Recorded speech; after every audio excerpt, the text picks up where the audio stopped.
तुम्ही पाहत आहात MCN न्यूज मराठी। अकोला जिल्ह्याच्या हिवरखेड पोलीस स्टेशन हद्दीतील ग्राम अडगाव बुद्रुक येथे काही शाळकरी मुले देशविरोधी घोषणा देत असल्याबाबत व्हिडिओ 3 डिसेंबर रोजी प्रसारित झाल्याने एकच खळबळ निर्माण झाली होती। या प्रकरणाची हिवरखेड पोलिसांनी सखोल चौकशी केली आहे। या चौकशी दरम्यान सदर व्हिडिओमध्ये 5 ते 7 वयोगटातील शाळकरी मुलं बहादूर खान जिंदाबाद अशा घोषणा देत घरी जात असल्याचे दिसून येत आहे। तर यावेळी त्यामधील एक लहान मुलगा घोषणा देणाऱ्या मुलामागे चिडून पळत असताना सुद्धा दिसत आहे। पोलिसांनी संबंधित मुलांना शाळेत जाऊन विचारपूस केली असता त्यांनी आम्ही आमच्या सोबत असलेल्या मुलाला त्याचे आजोबा बहादूर खा याचे नावाने हाक मारून रोज चिडवत असतो, ती त्याची खीज आहे असल्याची माहिती समोर आली आहे। पोलिसांनी स्थानिक नागरिकांकडे सुद्धा याबाबत चौकशी केली असता त्यांनी सुद्धा गावात देशविरोधी घोषणाबाजी झाली नसल्याचे सांगितले आहे। त्यामुळे अशा प्रकारच्या देशविरोधी घोषणा शालेय विद्यार्थ्यांकडून झालीच नसल्याची माहिती पोलीस तपासात समोर आल्याने पोलिसांचा जीव भांड्यात पडला। सदर व्हिडिओ अडगाव बुद्रुक गावातून चुकीच्या पद्धतीने अकोला जिल्ह्यात सोशल मीडियावर प्रसारित करण्यात आला आहे। सदर व्हिडिओमध्ये देशविरोधी कोणत्याही प्रकारची घोषणा झाली नाही।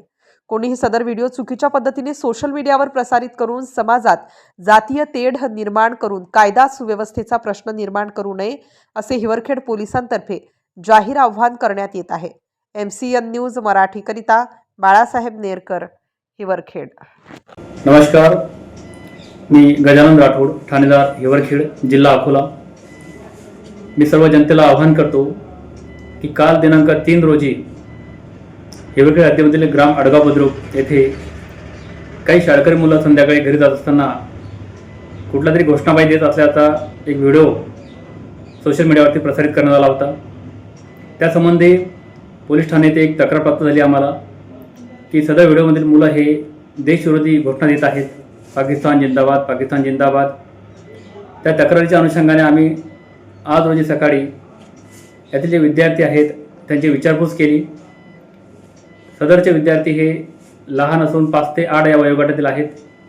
तर त्यांनी सांगितलं की त्यांच्यामध्येच एक लहान मुलगा आहे, त्यांच्या आजोबाचे नाव बहादूर खा आहे आणि आम्ही त्याला चिडवतो, त्याला ते खीज आहे आणि कालसुद्धा आम्ही घरी जात असताना त्याला चिडवत होतो आणि आपण सुद्धा तो व्हिडिओ बघितला तर तो मुलगासुद्धा त्यांच्यावरती चिडताना दिसत आहे। एकंदरीत आपण जर व्हिडिओ बारकाईने बघितला आणि ते जर ऐकलं, आपण व्हॅल्यूम कमी करून जर ऐकलं तर आपल्याला सुद्धा बहादूर खा जिंदाबाद असंच ऐकायला येईल। त्यामुळे चौकशांती आमचे असे निष्पन्न झाले आहे की यामध्ये व्हिडिओमध्ये कुठल्याही देशविरोधी घोषणा दिलेल्या नाही आहेत। त्यांनी बहादूर खा जिंदाबाद अशा घोषणा दिलेल्या आहेत। तरी सर्व जनतेला आम्ही आवाहन करतो की सदरचा व्हिडिओ हा पुढं न पाठवता आम्ही त्याची शहानिशा केलेली आहे, तर त्यात कुठल्याही देशविरोधी घोषणा दिलेल्या नाही आहेत। आपण सर्वांनी अशा कुठलीही काही तक्रार असल्यास, आपल्याला कुठल्याही व्हिडिओमध्ये काही आक्षेपार्ह वाटल्यास त्या संबंधी आपण संबंधित पोलिसांना किंवा जवळच्या कुठल्याही पोलिसांना आपण तक्रार नोंदवावी, त्यात चौकशी करण्यात येईल आणि पुढील कारवाई करण्यात येईल। तरी सर्व जनतेला मी आवाहन करतो की आपण कुठल्याही अफवावर विश्वास न ठेवता शांतता भंग होईल असे कुठलेही कृत्य करू नये आणि पोलिसांना सहकार्य करावे। धन्यवाद।